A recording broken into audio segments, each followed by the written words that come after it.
Thanks for tuning in to the Medevac podcast, powered by the Robert Irvine Foundation, whose mission is to support and strengthen the physical and mental well-being of our nation's heroes and their families. I'm one of your hosts, David Reid. And I'm your other host, Chris Meyers. Thank you very much for joining us today on the Medevac podcast. If you're new here, there's a price for the show. You have to share it with a friend or family member if you're getting something out of today's episode. We've got fantastic guests today. We have Mr. Clint Bruce joining us today. He's got an interesting career. It's very Forrest Gumpian. Yeah. It's like a Forrest lean forward, try hard, take notes. That's kind of that's kind of the system. Give right? everything a shot. Yeah, So Clint was a Navy SEAL. He's a Naval Academy graduate from 97 to 04. Was a SEAL. Peppered in there some NFL career between the Ravens and the Saints. Yeah, Ravens and then the Saints. Yeah, and then entrepreneur in the national security space. Also founder of the Carry the Load Foundation, which is a great foundation. Which Stephen Hawley's running now because, like we said earlier, like sometimes you need a linebacker, sometimes you need a quarterback. Sure, yeah. We had a point where we needed a quarterback, and it's like, Stephen. Yeah. There's Excel spreadsheets here. It's no longer my time. And cameras. You're better looking and smarter than me, so why don't you take it from here? You're prettier and smarter. Yeah. Well, thanks for joining the show today. We appreciate you coming out here. We're out here in beautiful Dallas, Texas. Yeah.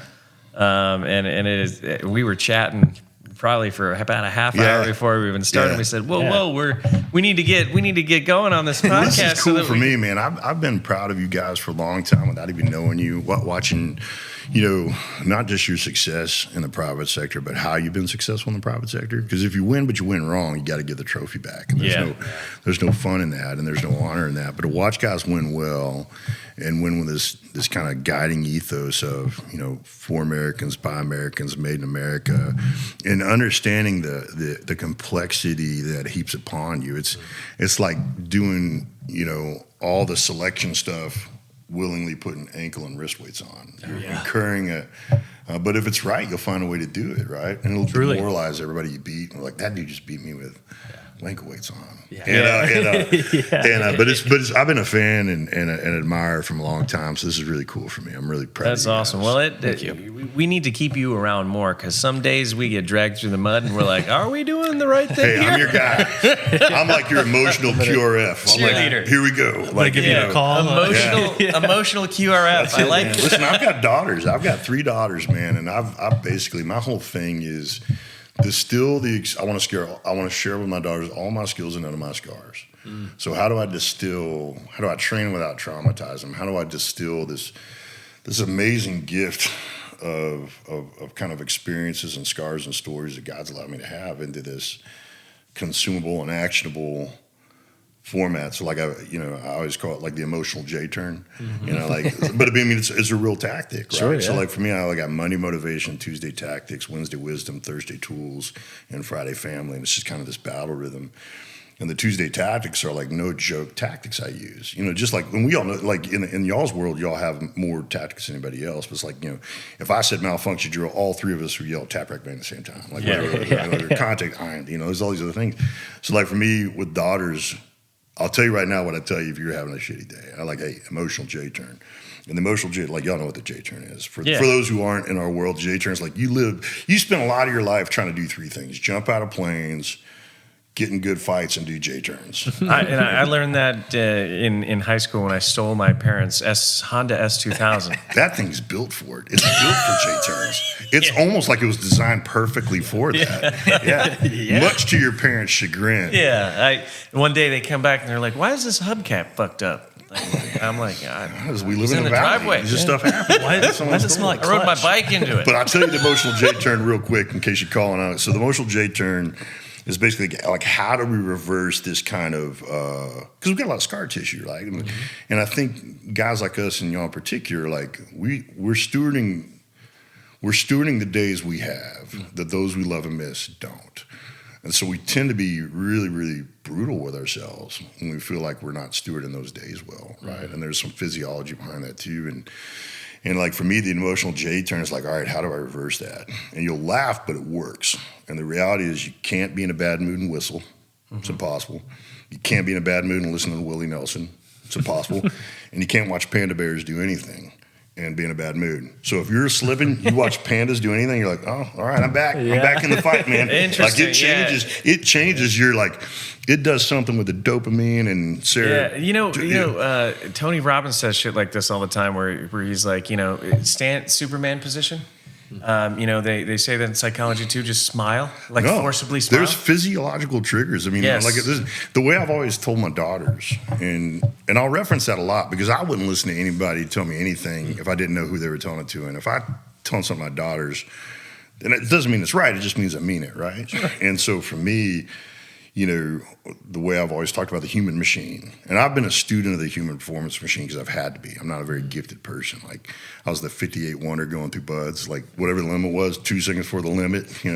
Like Mr. Bruce, why are you coming 2 seconds before the limit? I'm like, oh no, the minimum work. I'm not aspiring to the minimum. I'm just trying to make it. But I was good with log PT though, right? But I always tell them like the human machine has 4 systems, and y'all are medically far more advanced than I am. So I'm going to acknowledge this is likely not a medically sound assessment. Oh, geez, right? Yeah. But the way I say it, I know just enough to get myself into trouble. You don't have to get other people out of trouble, which is good. That's why we love PJs, right? Because we do dumb stuff. And the way I say it is the human machine has 4 performance systems. You have the body, the brain, the mind, the soul, right? And from an analogy perspective, the body's a car. Brain is a steering wheel, mind is a driver, and soul is this inherent sense of where you want to be. But the body and the brain are just machines. I mean, they're just machines. They're going to abide by the machine-like principles. Like we talked about this earlier, blood goes round and round, chest goes up and down, air goes in and out, right? And so there's real powerful primers that can, and the body and the brain, they're just going to keep you alive. Unless the body and the brain know you're going to make it, they think you're going to die. Mm-hmm. Like the body and the brain are that one dude on every odds, like we're probably going to die. We're gonna get shit. Like you hate that guy, but also he makes you do the planning. Like we're probably going to get shot in the head. You're like, all right, well, let's plan a little bit more. Yeah, you might be right. And you never get shot in the head because he always tells you that's going to happen. But for me, the body and the brain, like I've created all these systems that I got to use because I'm hard on myself. And if I didn't know I win, I think I lost. And if I think I lost, I think I've wasted the time that I have that my friends don't no longer have. And it just is what it is, right? So the emotional jade, I'm telling you, the panda bears thing is a real deal. Now you got to put it on mute because a lot of them come out of China videos and they got the weird soundtrack music. Weird music going. Yeah, so I'll spent turn too up. much time in this panda. No. This is an SOP. This is like sewing your own gear. Like this is kind of where I am. Like I play Creed higher, and then I watch pandas fall out of trees. And after 3 minutes, I'm like, all right, I'm good. Feel better now. Let's go. Yeah. Let's go. Yeah, that's a good point. If you call and I don't answer, Creed, panda bears on mute. Okay, that's a Emotional good one. Yeah, I'm gonna have to. Use I've also been told try to make somebody else smile. Right? Well, I mean, if you show them pandas, I mean, it's the same thing. Fair it's enough. economy of motion. Yeah. You do both. You show anybody a panda video, and they can want to be in a bad mood. It's not gonna You happen. mentioned you kind of hated processes in the beginning. Can you kind of I thought I did. Can you? Well, and that's what I mean. You mentioned it in the beginning, and can you tell us and walk us through that lesson learned, especially like in the beginning of your service? Yeah. Like how you kind of came to that conclusion of going from disliking them to now implementing them to everyday points of your life, like the emotional J-turn. Yeah. I tell you that, it's as I watch you guys from afar and watch other guys like you and, our friend RJ, right? And I look at this really remarkable success that guys who come out of our world have, and you look at what their jobs were, and you look at certain professions within our craft that are highly improvisational and dynamic within a framework that's kind of, so if you're calling Cass or you're a medic, like there's these absolutes that you do and you improv within those sidelines, just like in football. Like I could improv a lot, but I missed some tackles Mr. Sidelines never did. So how do I improv within that framework, right? And it's interesting, I was very obsessive about process when I was a football player because I knew I needed to be, at least for the beginning of a play or a snap, right? But then you go in the special operations community and everyone's, you're like highly entrepreneurial, you're dynamic problem solvers, and in a way you feel like process inhibits your creativity. Sure. So you think you don't like process, but what's really happening, and this is what I had to realize, when I got out and I started going to business, I would look how other people would do business, and it would seem limiting and inhibit all the creativity that I thought. But what I realized is, as a member of an elite special operations community, just like you were, and as a guy who performed at a really high level on the football field, what I realized is I was put in a position. So 80% of almost any problem we face is the same, right? Mm-hmm. And I was put in a position by the amazing support elements inside of our communities where 100% of me was aimed at the 20 to 25% that's unique about that problem. Mm-hmm. So I was subsidized. It's not that process wasn't there. It's just I didn't have to do it. I didn't have to come up with it, right? Yeah. As an athlete, there's an amazing place here called the Cooper Clinic. Tyler Cooper runs it. It's been around forever. His dad was one of the first docs for astronauts back in. It's really, really remarkable. And I would go to his gym because my wife goes to his gym, and he'd be like, you need a trainer. I'm like, I don't need a trainer. And he goes, you don't know how to train. I go, I know how to train. He goes, no, you know how to work out. And as soon as he said that, I'm like, I'm screwed. But I'm still going to argue. Yeah. I'm going to ride this one of the. It's like arguing with your senior enlisted. Like, I already know I'm wrong. But on principle, I'm going to. Just go in deeper, double down. I was a door gunner on the space shuttle. But he goes, what did you do in college? And the minute he said this, and this was such an important moment for me that I had to learn in business, that I had to learn it. Like, I'll talk about this kind of map concept I have in a little bit, but he said, what did you do in college? And as soon as he said it, I was like, I go downstairs and a guy with a master's and a PhD in human physiology would tell me to do something for 45 minutes, and I'd do something for 45 minutes. He goes, did you ever come up with a workout? I'm like, no. He goes, here's what you do. You come to my gym, which is a pretty nice gym, and then either you just lift inhumanly heavy weights and you take weights from other people, or you find someone you don't like and you just follow them during their workout and you do 100 pounds more than them until they quit. I was like, listen, it's called randomization, P90X. Like, it's like, but the point of it for me was one of the reasons I think you guys have been successful and continue to be successful is your craft is, the bones of your craft is process, right? And I think it served you well, and it's something I've had to relearn.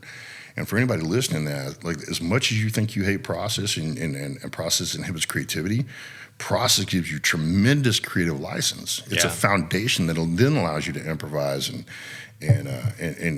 create. So, yeah, that's what I was talking about. I was talking about, like, what I realized, I love process. I just never had to build it. I never had to build it for myself. And I inherited process on the ball field and the battlefield. In the boardroom, I had to build it for myself. And it took longer than it should have because I had to realize it.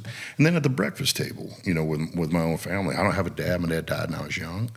And by the time I started becoming a father, I couldn't remember a lot of being raised by my dad. Although I know it was just 1992. It's been a long time, right? So for me, process is a liberator instead of an oppressor. And I had to kind of come to grips with that. I also think that you get that there's certain processes that you could automate, right? Yeah. If you have systems that are in place now more than ever, with the AI, with the AI agents, it's unbelievable. Now I could, because I have this muscle memory going on, because I have these processes that are autonomizing some of my tasks, I'm able to open up space for more creativity. Oh, yeah. Well, and this is one of the things where I think the officer community benefits maybe more than the enlisted community, because that's effectively what the boys are. The boys are the automation of the necessary skills. And it gives you tremendous liberty because you're not as good as guys in the first place. They're handling that. What do we say in business? What do we say in business? Hire someone smarter than you. 100%. And, and I did that all the time as a linebacker, my D-line. Too often we want to bring in control to ourselves, and we say this in our business all the time, is going from me to we. Yeah. And if you want to control all the processes yourself, then how are you going to flourish? Yeah, I was working with a really, really successful college football coach, and I don't talk a lot about kind of that stuff. That's kind of their story to tell. But he had a really good year this last year, and he's a great guy. He's become a really good friend. And he hired the guy who kind of taught him everything. And the minute he hired him, I called him and said, "You're in command now." And he goes, "What do you mean?" I said, "Well, you think command and control are the same thing. We express them as a position on the battlefield where the jobs are co-located, but command and control are extraordinarily different." And I said, if you're in control, you can't be in command. Because command requires an aloofness, a perspective, a distance from the problem. Because your job in command is to be scanning the horizon for the next one. It's up in the stratosphere. 100%. You're just like that's why O's were, we're second or third in patrol route because point man's running on it. We're going, if I hit me from here, I'd go here. Listen, if it's good enough for the battlefield, why is it not good enough for the boardroom?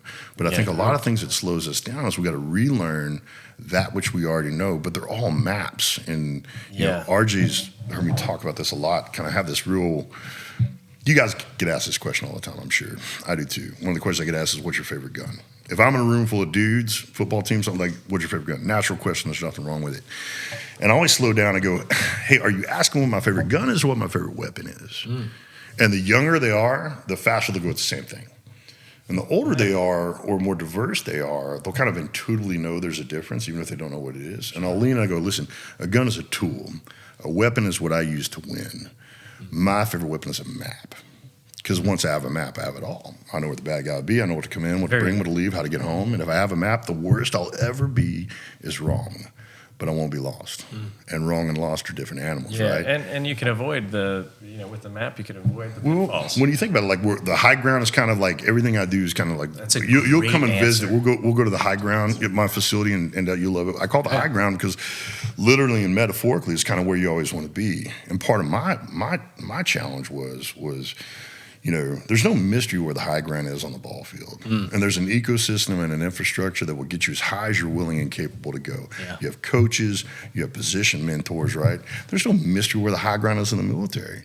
You show up, do your job, listen to your senior enlisted.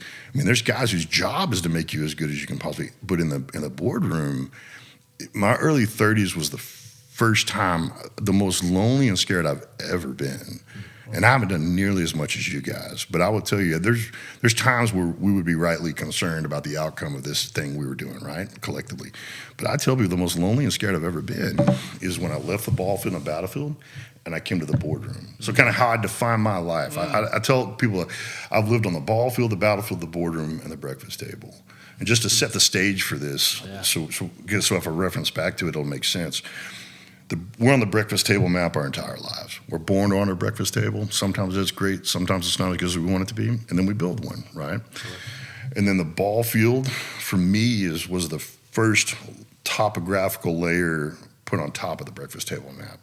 And that was like athletic endeavors, right? So, and then the battlefield was my opportunity to serve in the military, right? And it came after the ball field. And then the boardroom was this third phase of life, right? And the way, so that's kind of how I describe my life. I've lived on the ball field, battlefield, board, and breakfast. The way I run my life now is the ball field, mental, physical health, take care of myself so I can perform at a high level. The boardroom, what are my professional endeavors, and the breakfast table.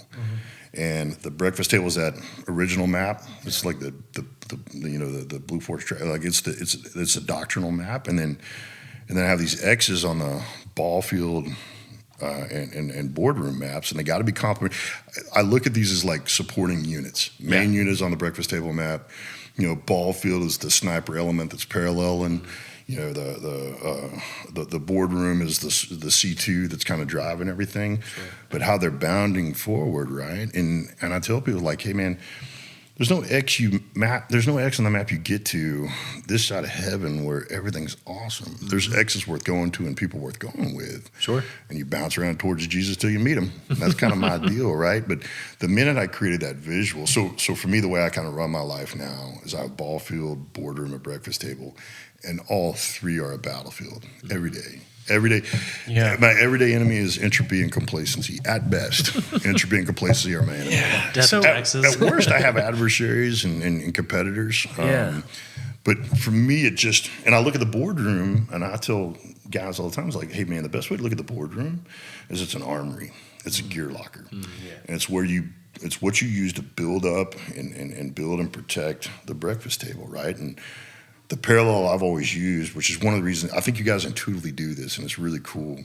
The way I kind of describe the boardroom for guys like us coming out of the battlefield to the boardroom is industry is terrain, companies are weapon systems and platforms, leaders are teammates. Yeah. And when you look at it like this, you stop caring what you do as much. Like you can sell widgets if you're in the right place doing it with the right person, right? Yeah, and you know, I talk about the same thing, and I think that we've built the principle off of this is that I'm like, product is product. You know, at the end of the day, you know, business is a ball game that you could apply to anything, and that's just leadership at the end of the day. Is how well you lead a team and can navigate and adapt and overcome the challenges that you're faced with every day. It's a dynamic battlefield. The ball field and the battlefield seasons of our life uniquely equipped us for success in the boardroom. Yeah. If we can get out of our own way, if we can understand how to translate, and if we use the same guiding principles.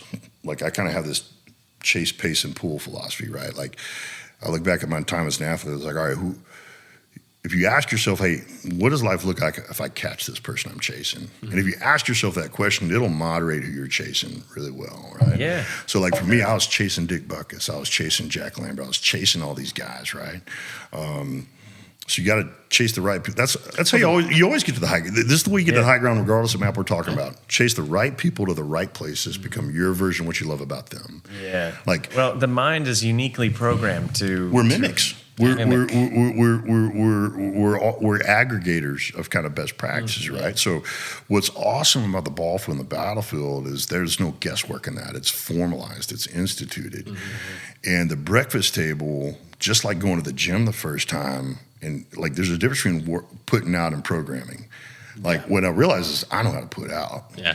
Programming was harder for me. I just referred to bench, squat, deadlift, right? You know, it was like, honestly, because that's what I was good at. Like, Big three. And Tyler was like, "You're doing that because it makes you feel good." I'm like, "No, deadlift's the dad of all things." Like, yeah, you deadlift 600 pounds. It makes you feel good about yourself. I'm like, yeah, but again, so what I've watched you guys do real well, and what I watched you kind of talk about on this podcast and other things I watch you do is you bring the best practices from the battlefield into the boardroom. Mm-hmm. You've replicated that ecosystem. You found mentors, kind of the equivalent of a senior enlisted. You found teammates. So this chase, pace, pull, you got to chase the right people to the right place. You got to keep pace with people that are going to leave you behind if you don't do your part. And you said something too that I definitely want to touch on is mentorship, and there is absolutely no way that we would be in this place that we are today and without proper mentors. And the way that we approach that mentorship too is not only do we look for the best qualities in them, but we also have to find the things that are weaknesses. Yeah. Because I would rather learn from their failures than have them myself. I went to this kitchen demo course, and the dude was like, anytime you're going to a demo course and the guy you're talking to holds up like an incomplete set of digits, you're like, oh, I can learn from him, right? So I always heard the story, and I wasn't there for this guy, but one of my mentors was like, this guy walked up and he's like, "Gentlemen, I handpicked the first 8 members of SEAL Team 6. You're like, oh, yeah. Like, you want that. Like, that's who you want to learn from. Like, because there's no perfect people. And if you don't have any, if I see someone without scars, what it tells me is you have no real stories. Yeah. And when you see people with scars as well, it humanizes you. That is, there's a difference when I wear pants and I don't wear pants. Yeah. You know what I mean? Like when people see that I have a missing leg. There is with me too, but yours is more important. The difference is more important. Well, we can talk they just call the police when I do it. We can call it comparison as well. And I say, don't compare yourself to others. But what I will say is there's a difference. I could notice some people will give me the glossed eyes, when I have pants on. Yeah. But as soon as, because it humanizes me. Yeah. And it says that okay, then their heart. Man, we used to see that, when Vabora and them started the Adaptive Training Foundation in my shop. He always says, "Thank you for doing it," like it was something to him. It was really for me. It was surrounding myself with people who, it's that chase, pace, pull, right? And kind of the final leg on it for me is you got to pull someone behind you. Final leg. Nice pun.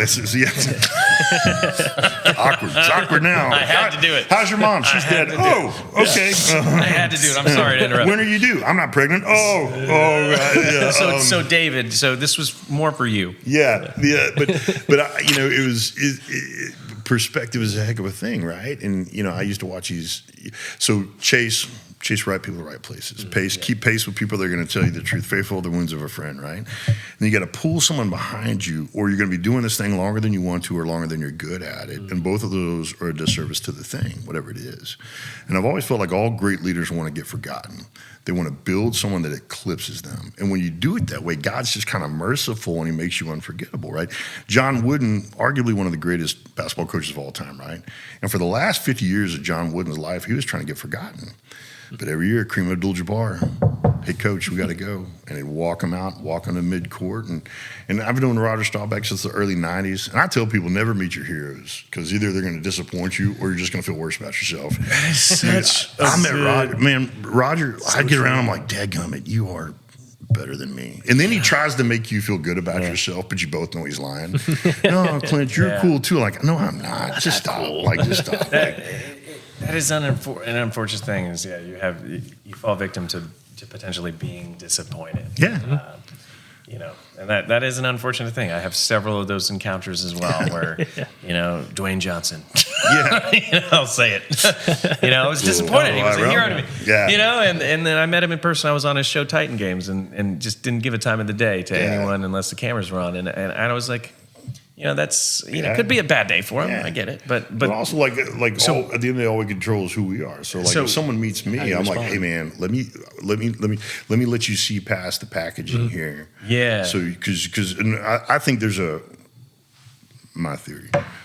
I think most of us are insecure, and just some of us are honest about it, right? Yes. And I think that's one of the reasons we go into the professions we go into, because we're trying to prove something to else, prove something to others. Yeah. And as much it is a chink in the armor, it is the steel that makes the other armor strong too, right? Yeah.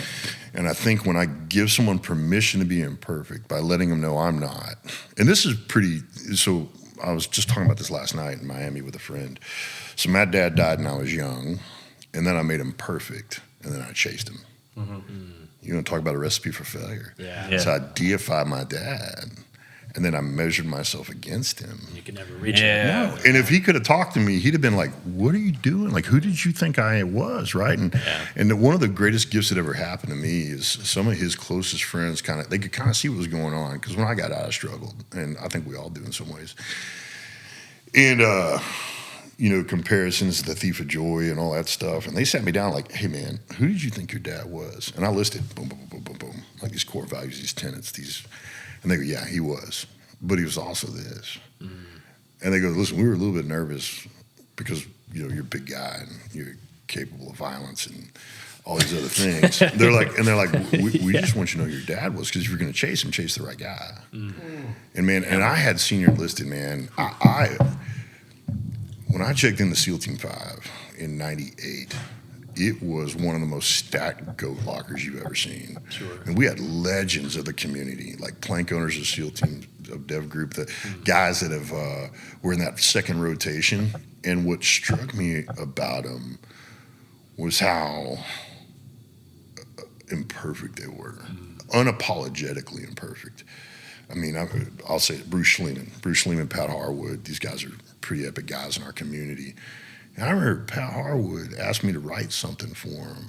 And he may have just been telling me what to do because I was an officer. But also, it was like, I was like, that's a guy that I didn't think I could do anything to help, right? And so, and I had that in the locker room too. Like I had that, I remember when I was at the Ravens in '97, it was Ray Lewis's second year. And I tell people all the time that I think you kind of knew Ray was going to be something special, but I don't think you had the potential to be an all-time great. But one of the things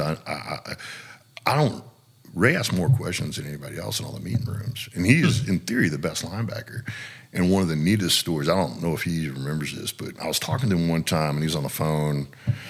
I said, what are you doing? He goes, I'm talking to my contractor. I'm like, what, are you building a pool or something? He goes, no, I'm building a film room. And he was building a film room at his house. And that great defense in the late 90s, early 2000s, the thing was like, hey, if you don't watch as much film at home as you do at the facility, you're not going to make it on our defense, right? Yeah. And it was, and so I think the best gift you can give anybody who's looking at you is letting them know who you really are. We were just talking about this on the last show, was one of the reasons why we love this podcast so much is because we get to sit down. We don't watch it. We don't watch it once it's filmed because we're here. And we're also hypercritical too. It's like we're always I'm like, I hate my voice. Yeah, 100%. Yeah. Anyway, but like an idiot. How often in today's society we get a chance to sit down and have a conversation for an hour with somebody and be real? Yeah. You know, and you could see this, like you have a plethora of experience here from you know, athletics to special operations community to conventional to operations to officer to boardroom. You have a broad spectrum of knowledge here. You could see that in the civilian space, passive aggressiveness thrives. Oh yeah. It is the photo negative of a good combat unit. Out of fear, right? And I always tell people all the time, like, if you want to be courageous. So I get to go give these talks to companies and stuff like that. And I told you about the company I was with last night. I was speaking for Vineyard Vines, and I'm maybe the least Vineyard Vines dude you've ever seen. Just from like I don't know if they wanted people to see me wearing Vineyard Vines because I think it just defeats the perception they're trying to create. But the owners are fantastic guys. They're really, really great guys. They decided to sell ties so they could spend more time with their dad before they lost him. And anything where that's the genesis of so they're really, really good men. And I talked about curiosity. And I always tell people, like, if I step into an organization, if your best and your youngest are curious, you're going to win.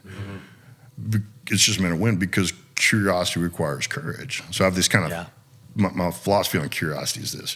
For me, curiosity, and RJ is the epitome of curiosity, right? Our shared friend there. Yeah. So for me, curiosity is 5 things. It's criteria. Yeah. If I'm curious and you're not, conflict is imminent. Not even bad conflict, but if I'm not done yet and you are, and I'm not vilifying being done. If you're done, just tell me, hey, I want to be done in 3 years. I want you to be done in a way that you're proud of. But if I'm thinking 10 and you're thinking 5, there's an element of incompatibility. So curiosity is a criteria. Be curious. You know, you've heard that quote. Great. Not Ted judgmental. Lasso. Ted Lasso. For me, my daughters called me when that episode came on because I talk about curiosity so much. So for me, curiosity criteria. It establishes our compatibility. It's courage. Because the reason we don't ask questions is fear. I mean, if we're being honest, like I'm a 51-year-old man. I'm somewhat accomplished. And to this day, like I'm around guys like you, I would knot in the pit of my stomach when I have a question because I'd just rather you think I know. Yeah, and that takes a lot to destroy that 100%. mentality. And so for me, when I call curiosity courage, I'm painting people into a corner. Because here's the reality. If you're not curious, that's one of 2 things. You don't care or you're perfect. And so like in our community, you know this, like if you're a new guy and we're briefing up on something and you don't have any questions, I'm coming for you after this. I'm like, oh, you've never done this before? You know everything. No questions. You've never done this before. I can only teach you here. I can't teach you there. With that theme, I kind of want to go down to the difference between conventional and special operations as well. You know, in conventional, they strip away that ability. Resurrecting that from an entrepreneurial perspective. And listen, I don't think we need to necessarily vilify the suppression of curiosity at certain levels in the conventional world. It has to be instilled, because, especially stand here, look at that until I tell you not to. Like you kind of need that. You have to. Yeah. At some level, So like the PFC kind of like. Yes. You're going to have permission to think and be curious as you earn the right to be thinking and curious. But right now, I just need you to look at that. In the special operations community, you kind of instill that back. You want people that are dynamic, and you said something as well as command and control. There's a difference there. Oh yeah, they're different jobs. And I hate to it's like center to quarterback. compare it to like Hitler and his men, right? The Blitzkrieg, where he had autonomous officers on the field that says you could be dynamic and you could make changes, whereas the French, their downfall was they had to go all the way up the chain. I mean, that was commander's intent. Commander's intent is the most important thing. Yeah, like, so commander's I have to intent wait. gives me And cardinal north, left, right, left. I cannot react to this without going up all the chain, and it happened so quick that they blasted through. You know, and took over. You know, almost all of Europe. Right. So you know, this thing needs to be instilled. Curiosity needs to be brought back to life. Can I give you?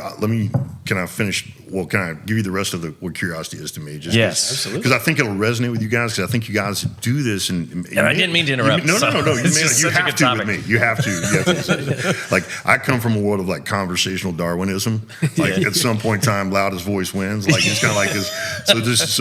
But what I tell for me, curiosity is because this is a standard for me, right? So curiosity is it's criteria, compatibility. It's courage. It's a creator. Every great thing in my life is on the other side of a question that scared me. I wonder if I can. I wonder if she will. Like curiosity is a catalyst. It's the only way we get better. You don't accidentally get better. And then curiosity is a complacency killer. And we know as much as anyone else in the world that complacency is the killer. If we AAR 100%. Anything that went, complacency is in there. Yep. It's the genesis of the entire SOCOM. Is because of complacency, inter-service robbery, complacency, right? And it costs lives in our craft, right? And again, that's why I keep coming back. I mean, I don't think you guys went into your craft because you knew how well it would serve you in the boardroom after your time on the battlefield. But man, your community, commander's intent, keep this guy alive. Mm-hmm. Yeah, sure. And then that gives you 3. Hey, chest goes up, down, blood goes round, around, air goes in and out, right? Or you know what I said. And but then the world is yours outside of those 4 things, right? And so for me, I can tell. That's one of the things I love about the podcast community and stuff like is you get to ask questions. Yeah. And but for me, I vilify the absence of curiosity. Like with that team, Ohio State. It was really, really fun to work with those guys. And I had a meeting with them last year, the season 4 last. And after the meeting, I went to the coach. I was like, that's the most curious college football team I've ever been around, other than the Naval Academy, because I played for that. And it's real easy to ask questions. We're around each other. Yeah. But I say, listen, you have the potential to do something amazing because and even the youngest guys. I'll tell you another example of a curious athlete. I was with LSU back when, I think during their natty year. And Teron, the Honey Badger, Teron Matthew, I think he was a freshman or something. And I talked about this Chase Pace pool, right? And he's a young guy. I think he'd already established himself as as an apex predator on the football field for sure. But he said something like Mr. Clint or Sir. It was really cool how he kind of said it. Just you could tell he was a special kid. And he goes, what if you've never had anybody to chase in your life? And I looked at him, I said, here's what I'll tell you. I'm sorry for that. And 2, only brave men ask that question. And what I'll tell you is there's 100 other guys in this room that have the same question, but you asked it, right? And and that's what I love about my senior enlisted. I had this great chief. He put me through Hell Week. We did 2 platoons together. I love him. And we'd get any workup, training cadre, like, this is an M4 battle rifle. Who doesn't know how to use an M4? He's like, I don't know how to use an M4. I was like, you've been in the SEAL team for 18 years. But what he's saying is like, some new guy here isn't going to ask that question. Yeah, someone's not going to raise their hand. I don't need him to. So he was like, I don't know how to do that. I'm like, you wrote the breaching manual. I don't know how to breach, but he just got it out of the way. Yeah. And he set this expectation that everyone comfortable. Because you can't ask there. You have to ask here. To your point as well, which I think there's beauty in that. Behind that is who doesn't know how to use an M4? And you raise your hand. If you have 20 years behind that, it just means you're not perfect. 100%. Too, yeah. Right? It's been a while, 100%. guys. Yeah. It's been 6 months since I touched this. And you're giving everyone else permission to be imperfect now before you have to be perfect. And that's my thing too. Is we really find, especially those who are professionals in the field, being a ranger and in that environment, right? They don't go back into it, right? If I have a bunch of guys in this community that says, "Hey, Dave, come join me in the shoot house," right? Yeah. Because I haven't been, in a shoot house for 10 years, the average person at least, I'm different. Yeah. Be curious, but skeptical. But I do think the regiment facilitates that. I think the regiment fosters that. One of my kids that just interned with me adaptability. He's checking in the 2nd Ranger, I think, next week. Yeah. Right. So he's really, really proud of him. Yeah. So my point is that when you, like most people who think that they're a professional or really good at something, oftentimes will never go back into it because they're afraid that they're going to be judged. But yet, if I have a guy who's like, "Hey, Dave, come join me in the shoot house," and we are very actively involved with the military still. I'll say, "Hey, listen, I'm rusty. Yeah. But dust me off a little bit and put me in there. Dude, It's like, I have a shootouts in my office. I mean, like, I think telling like, y'all need to film these in my place anytime you want to, right? Yeah. Because my bride, I've been married for almost 30 years, and my bride calls my office the Isle of Lost Boys. I'm like, why do you call it the Isle of Lost Boys? She goes, listen, if a 14-year-old was in their office waiting for the mom to come pick them up, it would look like your office. Yes. I'm like, yeah, well, your office would be pretty, smell nice, but like, we got a climbing gym, we got a Kelty wall, we got a shoot house, we have we've got an athletic trainer, we have a multimedia studio, and swords on the wall. Yeah. I mean, it's really cool, but again, it fosters curiosity, right? Absolutely. And by the way, you could have been in the shoot house 2 years ago, and tactics evolve. I read this silly book once. It was just a silly self-development book that it was written by someone who 30 years in the financial space, and it's just very, very siloed. Yeah. But one of the things I picked up on the book was she goes, find your what's it. And, and I use that everywhere I go to galas or whatever, and we're at events and what is a what's it? And it's some distinguishing mark that tells something about your personality that someone could attach to and say, hey, I see that pin, and I'm a part of that, and then it opens up a dynamic conversation. So when you walked into someone's office and you see a sword on the wall, and, a gun in a shelf, and all this stuff, it gives an invitation for that curiosity to flourish. And everybody craves relationships. So I try to do a couple things, man. Like if I ask you how you're doing, I make it weird. I'm like, how you doing? I just stare at you. Really want to know? And they're like, oh. And then a lot of times within our community, the community that's always okay, I go, how you doing? I'm good. I'm like, prove it. They go, what do you mean prove it? I'm like, tell me the last good thing that happened on the ball. Panda. And I got the Panda. I got the playlist right here. Because if you're lying to me, I'm like, Panda. Right? But my deal is I go, prove it. And my deal is and they go, what do you mean prove it? I'm like, tell me the last good thing that happened on the breakfast table, the ball field, or the boardroom. And they'll go, oh, this just happened, right?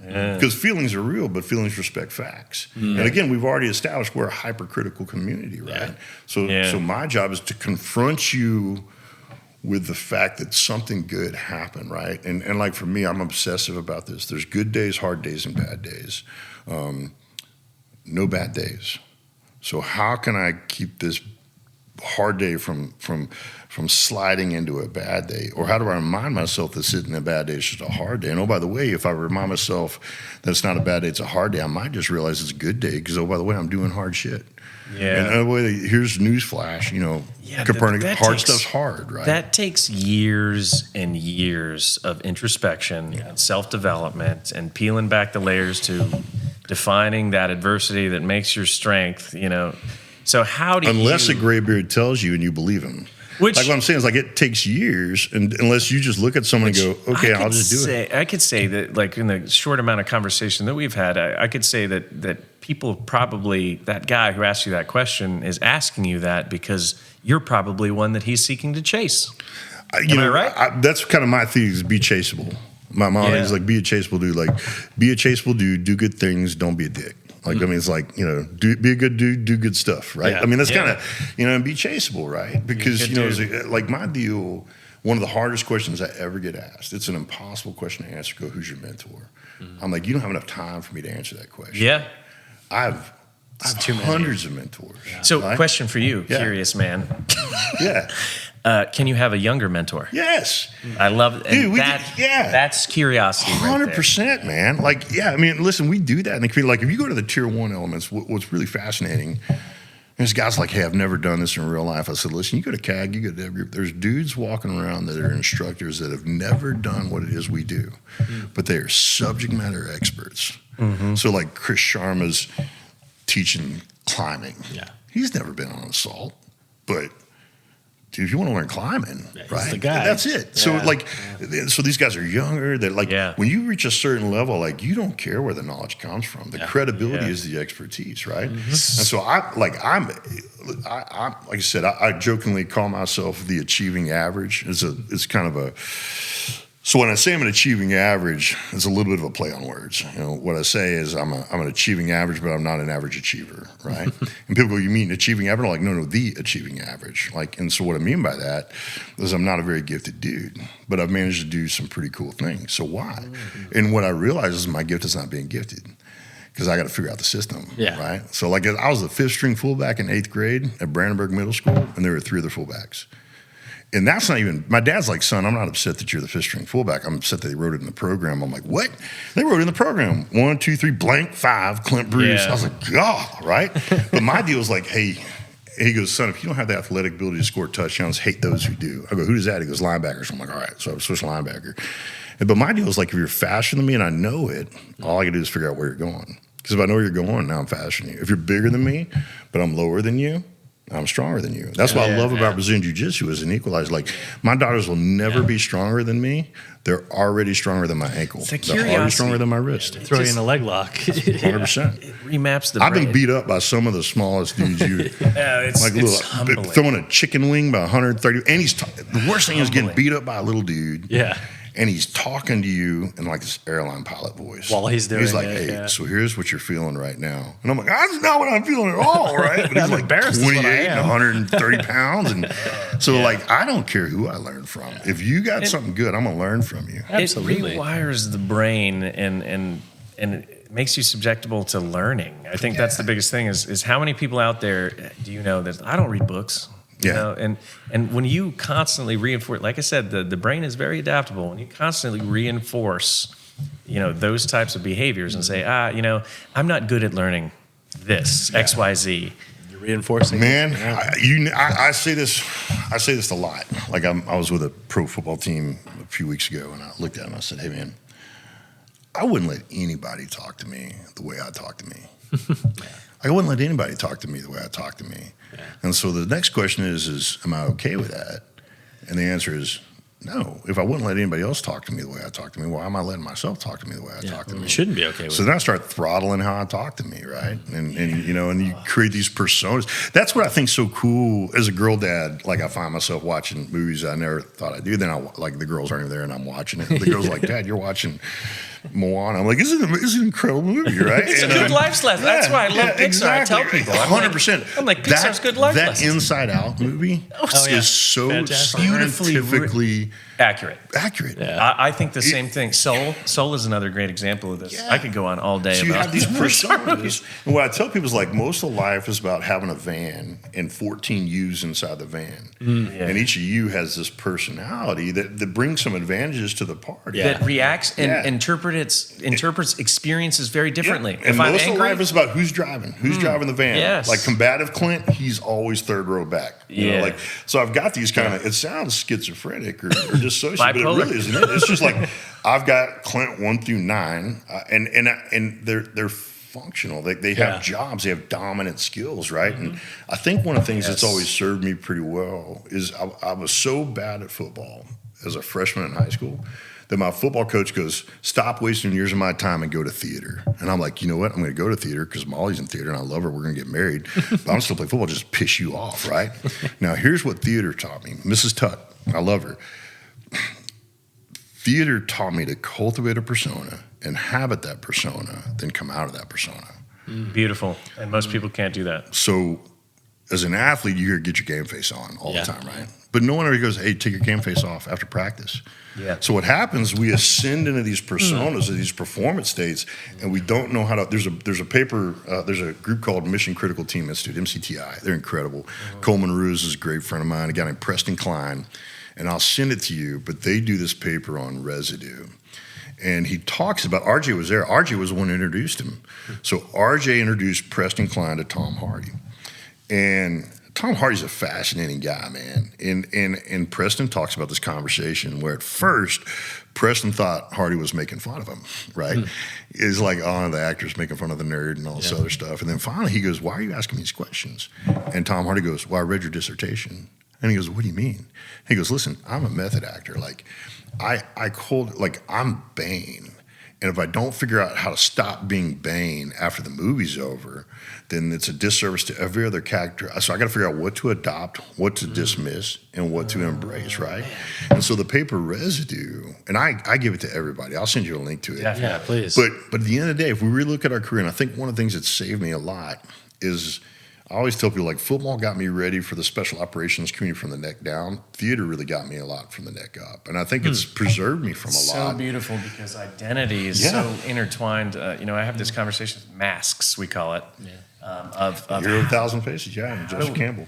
Josh Campbell, he's one of my favorite authors. He's a great one. Very, very hard to digest. Yeah, it's real. I had to reread his book twice to even really I bought it, then just listen to the audiobook. Yeah. Read along with it. I was like, look what I'm reading. He has one really good one on the goddesses as well, if you read that one. But anyway, but the masking is we have a tendency, especially in the military, because they build an identity within you, to associate so deeply to that that when you lose that mask, right? But you said it yourself the best, is when we learn that those are just tool sets to put in our belts. It's one of our personalities. Yeah. So I would love to read this dissertation. I'll send it to you. Because it is a great way to say, and you know what? And of course, RJ's involved in it, because every cool thing is RJ. Men are inherently wired to adapt to the environments they're in, right? So if I'm in a group of high energy, high functioning people who like football, I'm as a guy, inherently, I'm going to want to talk about football. I'm going to want to talk about these things, even if I don't know anything about football. Yeah, we're communal. And so that's why being tribal is really important to me. So I talk about this concept called pursuing elite. And I have these pursuit points. And these are the 5 things that the most elite people I know I've ever done on the battlefield, board, and breakfast table. And there's a story. We did a maritime, MEO, we did a ship takedown right after 9/11. And it kind of it was this real kind of powerful moment, not because of what happened, what was said. So for me, the distinction between being excellent and elite became real. And in retrospect, it made a lot of sense to me. And for the rest of my life, it did. And what I realized is the people who are elite are not done yet. They find ways to reload when others are relaxing. They find ways to stay restless when others are resting. And they don't marginalize success. Like the way I say is, I want to be the not done yet kind, to be around the not done yet kind. And if you're going to do that sustainably, you got to figure out how to reload. If the mission is to reload instead of relax, then how do you reload? And so again, here's the tactics, here's the process. For me, the on-reloading process is review, rest, recover, and revel. And when you do that, you almost by default reload at a whole human perspective, right? And that's why I have such admiration for the first responder community. I mean, if you think what those guys and gals do, like with what we did, we get to cultivate a persona, ascend into that persona, almost stay on set for 6-9 months at a time, longer for you guys. And then we have maybe a day or two to come out of that persona. First responders, it's like being on a sitcom. Just day in, day out. You wake up, you drop your kid off at school, you go to set, you become this person for a few hours, and then you try to come out of that persona. And then but it's fascinating to me. And as I get to go talk to business leaders and stuff like that, it's really interesting to me what a gift we were given by everything we learned on the ball field and the battlefield, if we'll listen to it. Yeah. And even if we got to listen to things we don't think we need and we don't think we want to, right? And when I'm around curious people, and it reminds, that scene in Ted Lasso was so great because it's so true. Right? It is. Yeah. It is. And that's, so I don't even know what question you asked. Got a little bit of ADD kicked in there. We were talking about those masks and tribal community being a male. Yeah. Identity association. Yeah, it's a fascinating subject. It really is. And when I think you've done a really good job of this. Is kind of unplugging from kind of the expectations of society. And when you could do that, you unplug from the matrix, if you will. Yeah. It's so dynamic, right? Your engagement could be anything you want. I know for a fact if I'm angry, I should probably not talk to you, right? That's a different David. Yeah. So being adaptable to that. I visualize that. Like all these Clints look different, and I'm like, get out of the seat, right? And here's the deal: like monkey brain wants to take high stress moments is like a open mic night at a bad bar. Like freaking monkey brain is going to grab the mic. And that's what liquor is a great. It lowers the threshold. Not anymore. So not nearly as much as I used to. And it's quite funny those who kind of seek that. Enlightenment through education, if you will, oftentimes are pushing away from alcohol, and we're the same. Like we learned this from a young age. You know, me, and listen, don't get me wrong, I still drink and I'll still like have my moments, but it's isolated. And why you drink is different. It is, and there's why you drink. I mean, there's like, you know, with 4 branches, you know what RG is like. I love how they say drink honorably, right? It's not vilifying drink. You can pervert anything. Yes. You can, you know, so it's not in and of balance. itself. And my whole deal is like, if you can't do that well, then don't do it, right? And I spent probably 12 years not doing that well. I never drank till I was 29. Wow. Because I couldn't afford the margin. I couldn't afford the performance margin. And 2, I'd kind of put myself in a position where I was a role model. And I remember in high school, I never drank because I couldn't afford to, because the guys I was trying to beat out were going to be better than me. But I remember being at a party one time, and some of these older guys were giving this young guy a hard time about not drinking. Yeah. And I heard the kid say, like, well, Clint Bruce is here and he's not drinking. You want to call him a name? And they're like, oh, hell no. And I was like, oh. Like, I'm giving, and that kicked in the protector gene, oh man, I can affirm this decision and not drink. be chaseable as well. 100%. No, I'm chaseable, right? It gave me another reason. And a lot of it's like, how do we stack the reasons to do the right Be thing? brave. What's his name? The guy from Wolverine, who was the bad guy, Josh Brolin. Yeah. Josh Brolin. Oh, yeah. Have you seen him talk? Yeah. Incredible guy. Like this human. Yeah. He's interesting. He's fascinating. Like, he is a very smart guy. And the way he talks about drinking, he doesn't drink as well. And he says it's hard. He's like, I was a cool guy, or I wasn't. You know, and like it is inspiring in a way to have. Like nowadays, you get inspired. Like when someone says they don't drink, like me, I go, that's courage. Yeah. Like that's inspiring, and we should have always been that way. And we shame the people, like, oh, what's wrong with you? What's wrong with you for drinking? Like, why do you think it's okay to have 7 shots of tequila, you know, that day? And don't get me wrong, like I said, I've been there, and I still have my days. Listen, this is observation. This isn't judgment. Yeah, this is data. Like for me, all this stuff is data. And I tell people, it's like, hey man, feelings are real, but feelings reflect facts. Facts are data. Data can be relative as long as it matters. Like all these wearables, like the Oura Ring and all this other stuff, and people debate the scientific. I was like, it doesn't matter. If it's wrong, but it's consistently wrong, it's useful. Yes. If it's off, but it's consistently off, it's useful. Yeah. So accuracy, not precision. Right? Well, That's right. We both have this. We actually have a community that we have. It's called a Whoop Band. Yeah. And we have a community where, like, I could check with him and be like, how'd you sleep tonight on the app and stuff? And what it does. That's so good. Is it gamifies. Yes. And I love this word gamify. And it's going around in the tech world so crazily. But it gamifies it, and it challenges us where even my tone changes on how I talk to Christian now. Because I'll be like, he's at 38% recovery today. It's an indicator. It's an intelligence indicator, right? Like, and we crave that stuff in our commission, like signals and intelligence. You know, there's a whole, there's whole, like for me, this is like a drone. This is like it's just an ISR platform that gives me insight, just more data. And I, you know, when I talk about on reloading, so again, when I talk about on reloading and not because when I talk about pursuing the lead, I used to worry about marginalizing the significance of celebration. It was like next thing. Well, that's not sustainable unless you. And this is what makes Alex. Wait a minute. We're guilty of that. Wait a minute. Can I ask you a question to that? Because this is a mentor moment for me.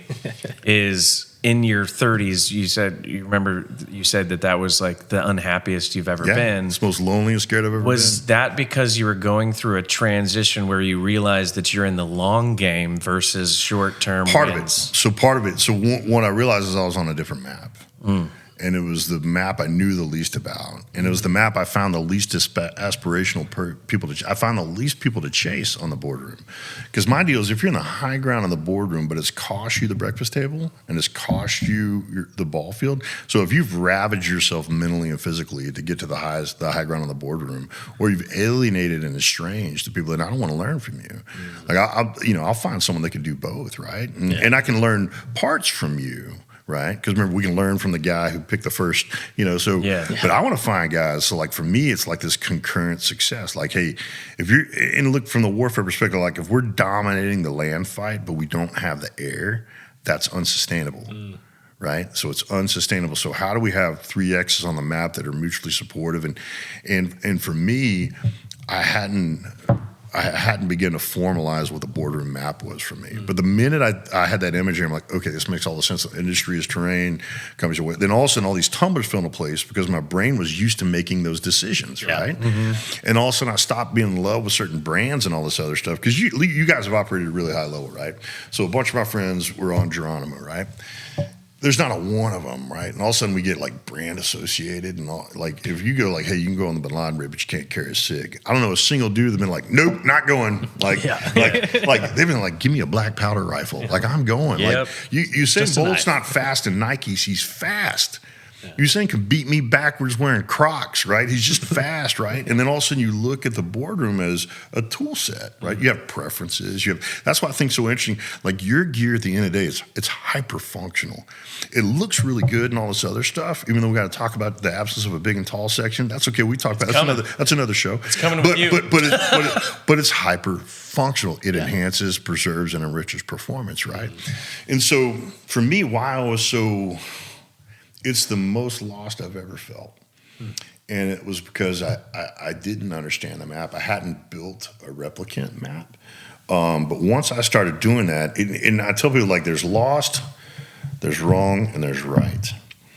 And when you don't have a map, you can't understand the difference from being lost and being wrong. Everything feels lost. But the most important thing for me as a husband, as a daddy, as a friend, as a business person, like, don't be lost. Just don't be lost. I can be wrong. I just want to make new mistakes, right? But I can work within that wrong terrain, right? And then as I sit back and look at it, in retrospect, there's times I wasn't wrong. I was just early. And early feels wrong unless you have context, unless you have mentors. So a mentor, you can feel wrong, and unless your mentor goes, no, this just takes longer. If you look at our entire physiology, I don't know if there's a right way to call it, but I call it the ROE, return on effort. So you look at my brain chemistry. Until my early 30s, the return on effort was at most, like as a football player, every 7 seconds, return on effort. Then I go so I get feedback from the play, I go to the sidelines, get feedback from my position, go to the halftime, get feedback from my coordinators, end of the game, feedback from the outcome, right? So from a physiology perspective, I was flying nap of the earth until my early 30s, right? Because of the terrain. I was following the terrain, map was clear, understood the legends and all this other stuff. Then all of a sudden going to the board, it was like flying into a fog bank, and I had no instrument panel. And that's how we are. We're fucking blind, flying blind, dude. That's what we feel like, but the reality is you guys aren't. I mean, you've created an instrument panel. I mean, you created co-pilots and instrument panels, and one of the analogies, like, you'll hear me say, y'all may never want to talk to me again after this. You're like, that dude's crazy. But I have this kind of thing, like my mission with all the guys is to help guys come all the way home. And the way I say it is there's a difference between being here and being home. Here's geography. Home is nowhere here. I was here for years. Home is when your people, your passion, your purpose line up. That's why so many of us can feel so much more at home over there. And we can be here surrounded by those we love and feel like we're just here and not home, and that's a disservice to those we love. So our mission is we've got to find out how to come all the way home. So I'm sitting down there in my office, and we have this shoot house in there, and it's a semi-munitions facility, and